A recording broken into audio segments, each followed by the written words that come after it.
انہوں نے اس بات کو پسند کیا ہے کہ پیچھے رہنے والی عورتوں کے ساتھ رہیں، اور ان کے دلوں پر مہر لگا دی گئی، اس لیے وہ نہیں سمجھتے ہیں۔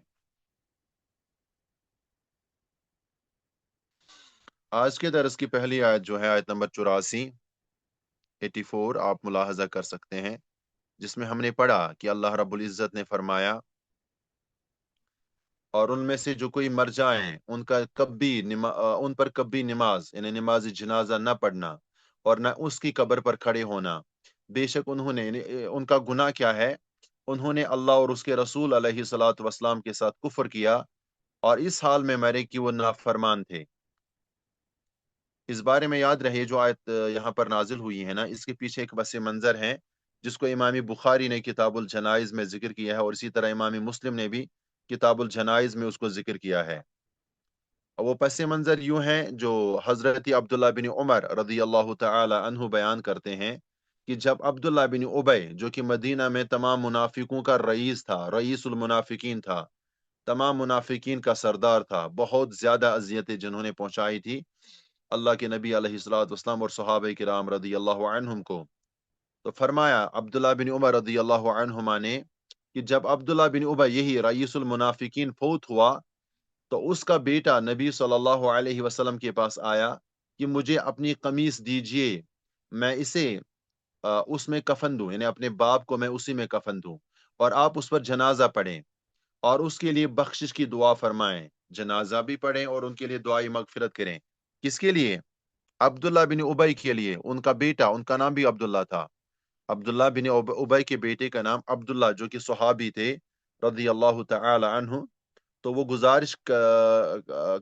کرنے کے لیے آپ صلی اللہ علیہ وسلم کے پاس آئے اور یہ گزارشہ سامنے رکھیں، ایک تو یہ کہ آپ صلی اللہ علیہ وسلم اپنا کپڑا دیں، اپنی قمیض دیں تاکہ میں اسے اسی قمیض میں کفن دوں، اور جنازہ پڑھیں اور اس کے ساتھ ساتھ میرے باپ کے لیے دعائی مغفرت کریں۔ تو نبی صلی اللہ علیہ وسلم چونکہ رحمت للعالمین تھے نا، بہت ہی مشفق، انتہائی مہربان پیغمبر تھے، اپنی امت سے حد سے زیادہ محبت کرنے والے، تو انہوں نے اپنی قمیص مبارک عطا فرمائی ان کے بیٹے عبداللہ کو رضی اللہ عنہ، اور ساتھ ہی فرمایا کہ مجھے اطلاع دینا تاکہ میں اس کا جنازہ بھی پڑھوں۔ اس نے جب جنازے کی تیاری ہو گئی تو اس کے بیٹے نے اطلاع دی، تو جب آپ صلی اللہ علیہ وسلم نے اس پر جنازے کا ارادہ کیا، چونکہ عمر بن خطاب رضی اللہ تعالی عنہ ان معاملات میں بڑے سخت تھے، وہ جانتے تھے کہ عبداللہ بن ابی نے آج تک اسلام اور اہل اسلام کو کتنا نقصان پہنچایا ہے، اور بالخصوص اللہ کے نبی علیہ الصلوۃ والسلام کو کتنی اذیتوں سے دوچار کیا ہے۔ تو جب رسول اللہ صلی اللہ علیہ وسلم اس کا جنازہ پڑھنے لگے یا ارادہ کیا، تو سیدنا عمر بن خطاب رضی اللہ تعالی عنہ سے یہ برداشت نہیں ہوا، انہوں نے آپ صلی اللہ علیہ وسلم کی قمیص مبارک کھینچ لی اور عرض کیا، کیا اللہ تعالی نے آپ کو منافقین کا جنازہ پڑھنے سے منع نہیں فرمایا؟ تو آپ صلی اللہ علیہ وسلم نے اس پر انہیں جواب دیا کہ مجھے دو اختیار دیے گئے ہیں، اب دیکھیں، رحمت والے پیغمبر، مہربان پیغمبر، اپنی امت سے جس نے بھی کلمہ پڑھا ہو، اب سچے دل سے پڑھا ہو یا صرف زبان سے پڑھا ہو، تو اللہ کے نبی علیہ الصلوۃ والسلام اپنے پیارے امتیوں سے کتنی زیادہ محبت کرتے تھے،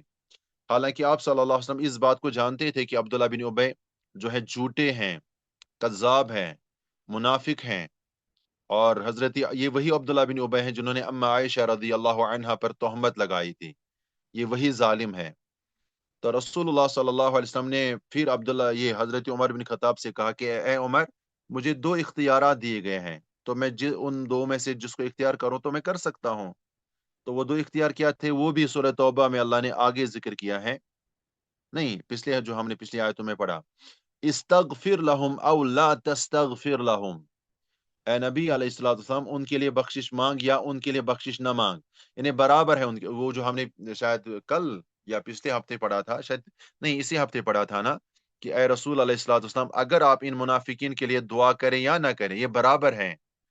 ان کے لیے دعائے مغفرت کرنا یا نہ کرنا یہ برابر ہے، اللہ کبھی بھی ان کی مغفرت نہیں کرے گا۔ تو اب چونکہ اللہ ان کی مغفرت نہیں کرے گا، یہ تو اللہ کے اختیار میں ہے، لیکن اس آیت کے شروع میں تو اللہ نے اختیار دیا ہے اللہ کے نبی، اپنے پیارے نبی علیہ الصلوۃ والسلام کو، کہ چاہے تو آپ ان کے لیے استغفار کریں یا نہ کریں۔ اب یہ دو اختیار جو ہے نا، استغفار کریں یا نہ کریں، اسی کو بنیاد بناتے ہوئے اللہ کے نبی، اللہ کے پیارے نبی علیہ الصلوۃ والسلام نے پہلی آپشن اختیار کی ہے عبداللہ بن ابی کے لیے بھی، چاہے آپ اس کے لیے استغفار کریں یا نہ کریں، میں انہیں نہیں بخشوں گا۔ تو رسول اللہ صلی اللہ علیہ وسلم، یہ ہوتی ہے رحمت، یہ ہوتی ہے شفقت، ہے نا، اپنی ماں سے بھی زیادہ رسول اللہ صلی اللہ علیہ وسلم اپنی امتیوں سے پیار کرتے ہیں، محبت کرتے ہیں، اس سے بھی بڑھ کر، ورنہ جانتے تھے کہ اللہ مغفرت نہیں کرے گا اس بندے کی، جانتے تھے کہ اس بندے نے اسلام کو کتنے زیادہ نقصان یا کتنے زیادہ تکلیف پہنچائے ہیں مسلمانوں کو، خود رسول اللہ صلی اللہ علیہ وسلم کی ذات مبارک کو کتنے زیادہ دکھ دیے تھے، اور یہ بھی جانتے تھے کہ اللہ کبھی بھی اس کی مغفرت نہیں کرے گا، تو پھر بھی چونکہ پہلی آپشن تو موجود تھی کہ چاہے تو آپ اس کے لیے دعائیں مغفرت کریں یا نہ کریں، تو آپ صلی اللہ علیہ وسلم نے حضرت عمر بن خطاب سے یہی جواب دیا کہ میں پہلے آپشن کو، پہلے اختیار کو اختیار کرتا ہوں۔ اس کے بعد آپ صلی اللہ علیہ وسلم نے اس کا جنازہ پڑھا، عبداللہ بن ابی کا، جب جنازہ پڑھا تو اسی موقع پر یہ آیت نازل ہوئی جو ابھی ہم نے پڑھی، جب جنازہ پڑھ لیا تو اللہ رب العزت کی رحمت برجوش آئی، اور اللہ رب العزت سے یہ پسند نہیں ہوا، اور یہاں پر بھی اللہ رب العالمین نے اپنے پیارے بندے حضرت عمر بن خطاب کی موافقت فرمائی، اور اللہ نے آیت نازل فرمائی وَلَا تُصَلِّ عَلَىٰ أَحَدٍ مِّنْهُم مَّاتَ أَبَدًا وَلَا تَقُمْ عَلَىٰ قَبْرِهِ، اے نبی علیہ الصلوۃ والسلام، ان میں سے جو کوئی مر جائیں ان منافقین میں سے، تو کبھی بھی اس کا نماز جنازہ مت پڑھیے، اور نہ اس کی قبر پر کبھی کھڑا ہوئیے۔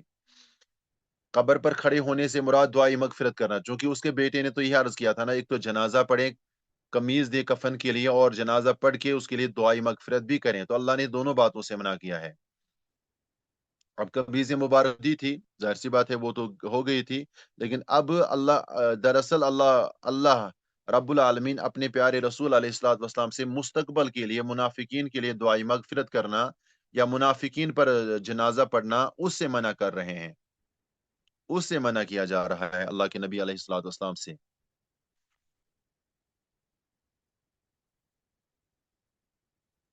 اور یہاں پر غور کریں، یہ ایسے بہت سارے مقامات ہیں قرآن مجید میں جہاں پر اللہ رب العالمین نے سیدنا عمر بن خطاب رضی اللہ تعالی عنہ کی رائے یا ان کے اجتہاد سے موافقت فرمائی ہے۔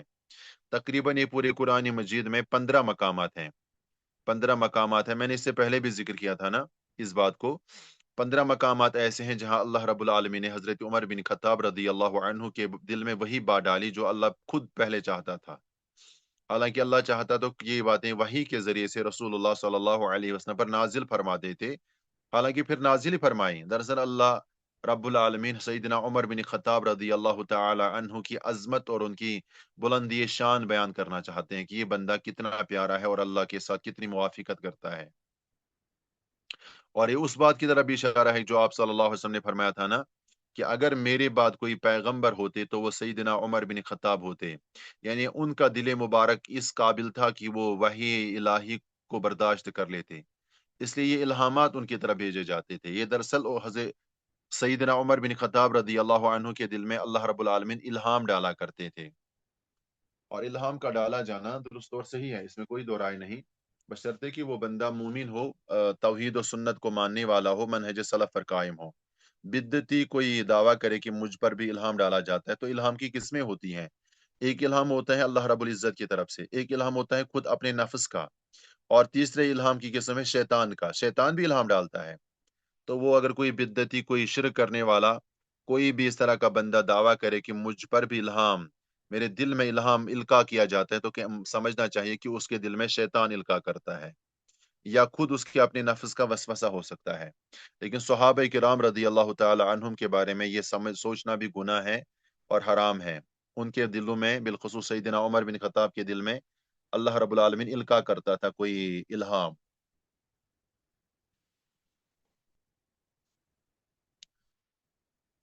اب دیکھیں اس آیت میں دراصل اللہ رب العالمین نے پیارے نبی علیہ الصلوۃ والسلام کو منع کر دیا کہ اب آئندہ سے منافقین پر کبھی بھی نماز جنازہ مت پڑھنا، یہ منع کیا گیا۔ اب جو شخص کلمہ پڑھ کر سری شرک کرتا ہے اور غیر اللہ سے وہ مدد بھی مانگتا ہے جو اللہ کے سوا کسی کے اختیار ہی میں نہیں، یا کلمہ کے بعد مسلمان ہونے کی پہلی شناخت نماز ہی اس میں نہیں پائی جاتی، یا وہ صاحب اللہ تعالیٰ کی حدود کو وحشیانہ سزائیں کہتا ہے،